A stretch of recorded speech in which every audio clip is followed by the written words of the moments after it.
Bismillahirrahmanirrahim. Assalamualaikum warahmatullahi wabarakatuh. Perkenalkan, nama saya Ihsan Maulana, mahasiswa Fakultas Hukum Universitas Bona Perjuangan Karawang tahun 2019. Pada kesempatan kali ini saya akan sedikit mengulas mengenai peristiwa hukum dalam konteks hak kekayaan intelektual. Peristiwa yang akan saya bahas adalah mengenai munculnya satu kelompok komedian yang melabeli nama kelompok mereka dengan nama Warkopi. Dimana yang mungkin kita tahu bersama, Warkopi ini sempat menjadi perbincangan di tengah masyarakat kita karena parasnya dan karakter yang mereka mainkan di beberapa platform digital yang mirip dengan legend komedian kita, yakni Warkop DKI yang dibintangi oleh Dono, Kasino, dan Indro.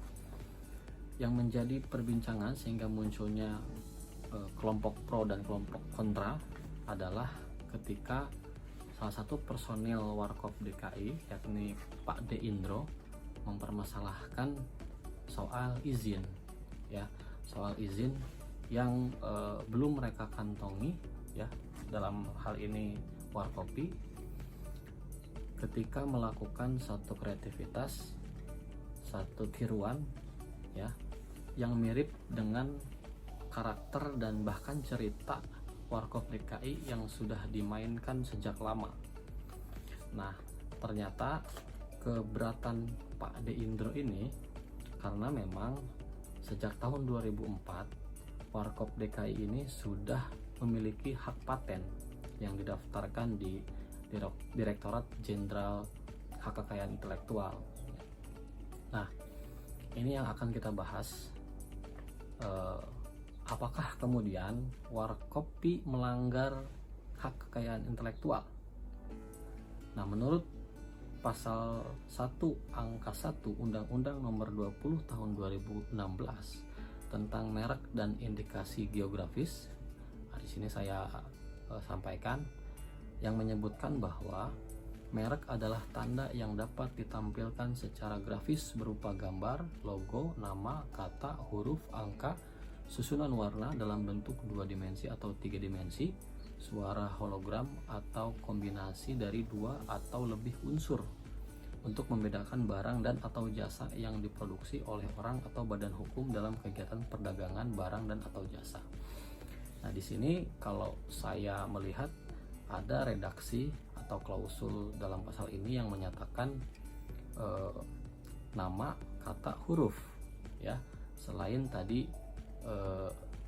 ada karakter atau ada tampilan grafis yang dimainkan oleh Warkopi yang sangat mirip dengan Warkop DKI pada saat itu, yang pada dasarnya dapat dilihat persamaan pokok antara Warkopi dan Warkop DKI.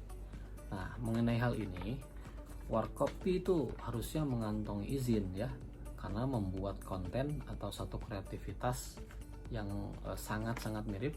Bahkan mereka juga melakukan dubbing atau lip sync, seperti yang dibuat oleh Warkop DKI pada saat itu, sebuah karya yang menyerupai merek, Dalam hal ini mereka terindikasi melanggar Undang-Undang Hak Kekayaan Intelektual, ini saya sebutkan dalam pasal 100 ayat 2 Undang-Undang Nomor 20 Tahun 2016 tentang merek dan indikasi geografis yang berbunyi, setiap orang yang dengan tanpa hak menggunakan merek yang mempunyai persamaan pada pokoknya dengan merek terdaftar milik pihak lain untuk barang dan atau jasa sejenis yang diproduksi dan atau diperdagangkan dapat dipidana dengan pidana penjara paling lama 4 tahun dan atau denda paling banyak 2 miliar rupiah.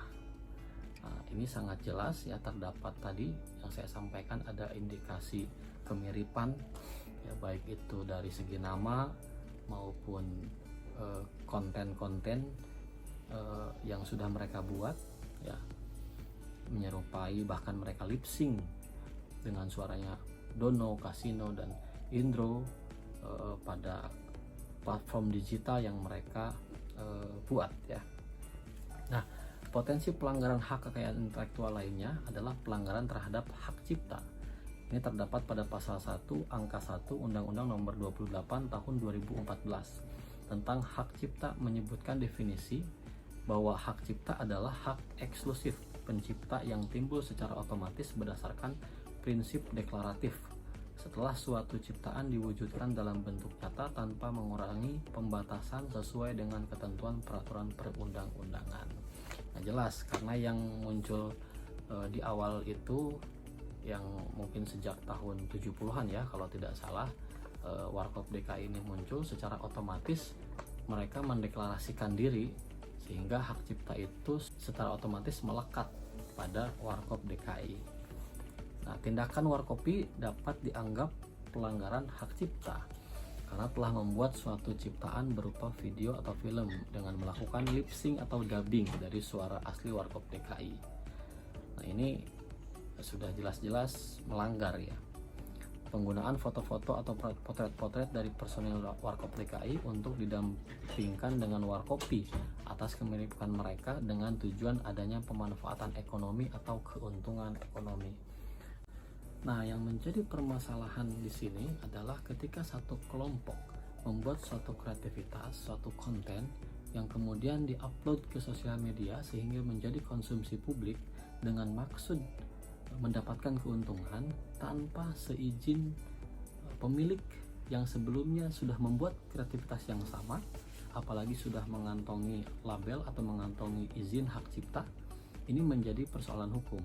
Dan dalam hal ini Warkopi itu tidak mendapati atau tidak mengantongi izin daripada Warkop DKI yang hari ini masih ada salah satu personilnya yakni Pak De Indro, sehingga Warkopi ini terindikasi atau berpotensi terkena pidana ya, pidana penjara paling lama 3 tahun dan atau pidana denda paling banyak 500 juta dalam konteks hak cipta. Nah, namun setelah Pak De Indro bersuara, beliau tidak ada niatan untuk mengusut lebih lanjut, asalkan konten-konten yang sudah dibuat dengan maksud meraih keuntungan tadi itu dihapuskan. Nah, ketika mereka ingin membuat konten lagi ke depan, barangkali harus ada perbedaan atau harus ada kreativitas yang lain dan tentu dengan seizin Warkop DKI. Nah, demikian satu kasus tentang hak kekayaan intelektual yang dapat saya sampaikan. Pada intinya, berbicara haki sangat erat kaitannya dengan komersialisasi.